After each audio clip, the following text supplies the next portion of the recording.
Ciao a tutti, oggi vediamo un prodotto di Kiwi Ears che almeno sulla carta alza ancora di più l'asticella della qualità audio e lo fa attraverso una configurazione ibrida, che non è la prima che vediamo qui sul canale, ma è una configurazione ibrida più complessa delle precedenti. Stiamo parlando infatti di in-ear monitor che implementano in ogni auricolare ben 4 driver, 2 tradizionali driver dinamici e 2 ad armatura bilanciata.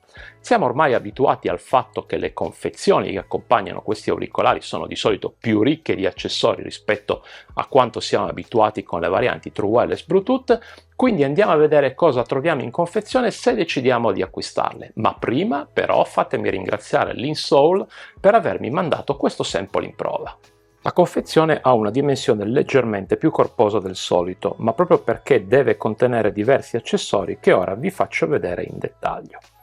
Dunque, prima di tutto vediamo come sono presentati gli auricolari, ovvero sono innestati in questi spazi ricavati in questa scatola di cartoncino con all'interno della schiuma espansa apposta per evitare graffi involontari.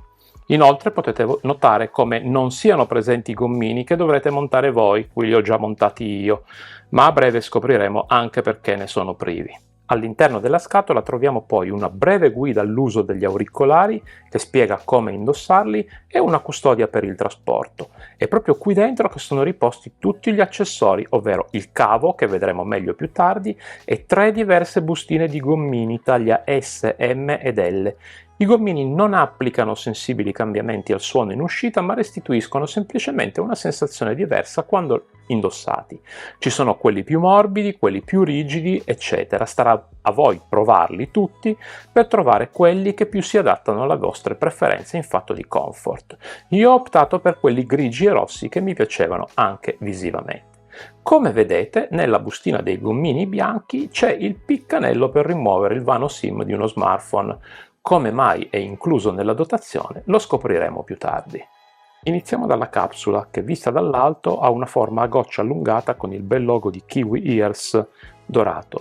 Se la guardiamo di lato risaltano immediatamente le striature viola su sfondo nero e notiamo come la dimensione in profondità della capsula sia notevole con i suoi 16,8 mm.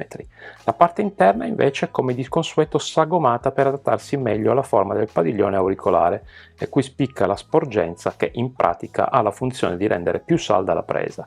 Se rimuoviamo il gommino, che ricordo dovete installare voi alla prima configurazione, se lo rimuoviamo, dicevo, vediamo come l'ugello non sia in metallo, ma della stessa resina della capsula e inoltre i 2 fori non sono protetti da una retina metallica. Ad ogni modo sono piccoli a sufficienza per non far entrare lo sporco, ma la polvere potrebbe entrare, anche perché i gommini non hanno una protezione. Ma eventualmente potrete, fatemi dire, cambiarli voi, visto che sono di dimensioni e forma standard. Ultima nota, non so se dal video si riesce a vedere, ma l'ugello sembra la proboscide di un elefante. Ogni auricolare pesa solo 4,4 grammi, quindi a dispetto della dimensione importante il peso è contenuto proprio per via della resina utilizzata che ne contiene il peso finale. Non avendo parti in metallo, infatti, si riesce ad avere un peso che possiamo paragonare alle True Wireless e questo aspetto è un vantaggio notevole. Per finire sono dotati di un cavo staccabile che utilizza un connettore standard a 2 pin da 0,78 mm. Il cavo è realizzato in filo di rame argentato, risulta leggero e flessibile ed ha una guaina plastica che impedisce si aggrovigli ed è anche preformato per adattarsi meglio alla curva dell'orecchio. Ricordate poi il piccanello per la SIM che è in dotazione? Bene, serve a muovere questi minuscoli switch per modificare la risposta sonora e vedremo insieme più tardi che cosa significa. Come dicevo prima, la capsula, pur essendo imponente, ha 2 pregi. Il primo è la leggerezza e il secondo è la forma sagomata. Queste 2 caratteristiche fanno in modo che possano essere tenuti in posizione anche per qualche ora senza accusare troppo affaticamento. Ho detto troppo affaticamento di proposito però, nel senso che risultano sempre presenti, quindi si appoggiano alla parte interna del padiglione auricolare e un po' si fanno percepire, ma non così tanto da generare fastidio. Inoltre queste Kiwi Ears Quartet hanno l'ulteriore pregio di fornire in dotazione 3 differenti tipologie di gommini che restituiscono sensazioni differenti. Il mio invito è quindi quello di provarli per bene, magari anche mixandoli, per trovare il giusto setup che alla fine fa tutta la differenza del mondo.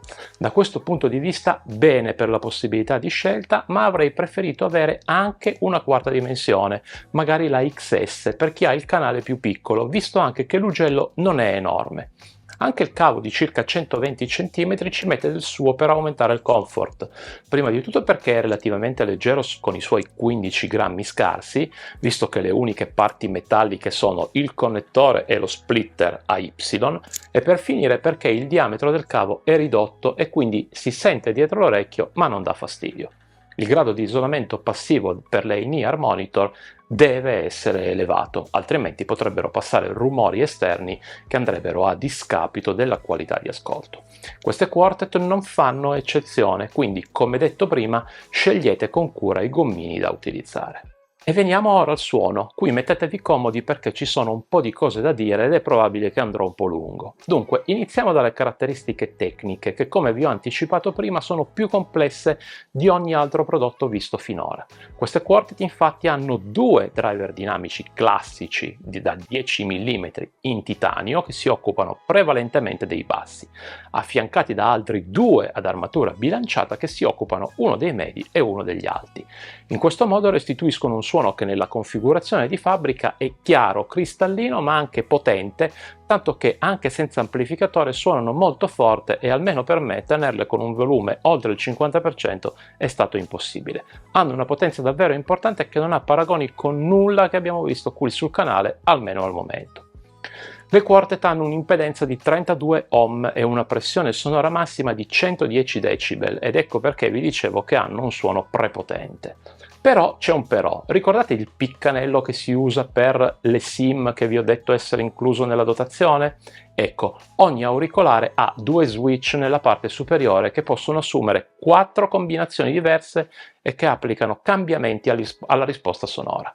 Vi lascio qui di lato un riassunto delle configurazioni, ma vediamole comunque insieme così da capire quali cambiamenti apportano alla firma sonora.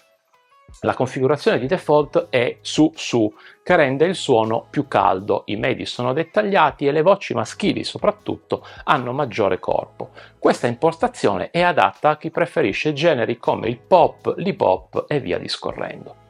La configurazione giù-su riduce leggermente i bassi aggiungendo un po' di brillantezza in più. In questo modo i medi risultano più chiari e definiti e le voci femminili sono più presenti a dimostrazione di medi alti più nitidi ed estesi. Questa impostazione è adatta a chi preferisce generi come il rock, il metal o il jazz. La configurazione su-giù diminuisce leggermente gli alti ad ulteriore vantaggio dei bassi, rendendo la firma sonora ancora più calda della prima su-su che abbiamo visto poco fa. I bassi qui possono risultare molto potenti e con un bel rimbombo e questo rende l'impostazione perfetta per chi ama l'R&B, il reggae, eccetera. Infine l'ultima configurazione, giù-giù, che applica un incremento simile sia ai bassi che agli alti, aggiungendo quindi più contrasto alla firma sonora. Le voci risulteranno quindi più velate, poste quasi in secondo piano rispetto alla musica, e infatti questa configurazione è più adatta a chi ascolta musica dance o elettronica, dove le voci, quando ci sono limitate rispetto al resto. Insomma, con queste in-ear monitor sarete in grado di ascoltare al meglio qualunque genere musicale grazie proprio alle possibilità di agire sugli switch. E veniamo quindi alle conclusioni mentre vi mostro come di consueto un riepilogo delle caratteristiche principali e la mia personale pagella.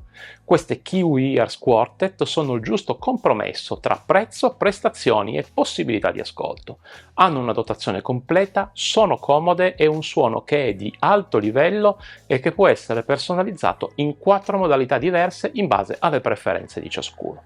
Sono tecnicamente più complesse rispetto a quanto visto finora se consideriamo che hanno 2 driver dinamici e 2 ad armatura bilanciata per auricolare ed il tutto è racchiuso in una capsula che è un po' più profonda del solito ma bella da vedere con le sfumature viola e il logo dorato. Sono disponibili solo in questa variante di colore e sono in vendita ad un prezzo di circa 130 euro, ma c'è un coupon di 10 euro da attivare che fa scendere il prezzo di conseguenza. A questo proposito, chi fosse interessato può trovare il link per l'acquisto in descrizione. Dopo avervi raccontato pregi e difetti di queste Kiwi Ears, non rimane da dire a chi sono consigliate, ma la risposta è semplice. Gli usi sono molteplici, possono essere usate in casa, in mobilità o in ufficio, mentre di sicuro non vanno bene per chi fa sport. Tra tutti gli utenti però devo dire che a mio modo di vedere questi sono prodotti indicati al solo ascolto musicale in tranquillità o per rilassarsi senza dover sopportare gli ingrombi di cuffie a padiglione, quindi per me è meglio usarle in casa.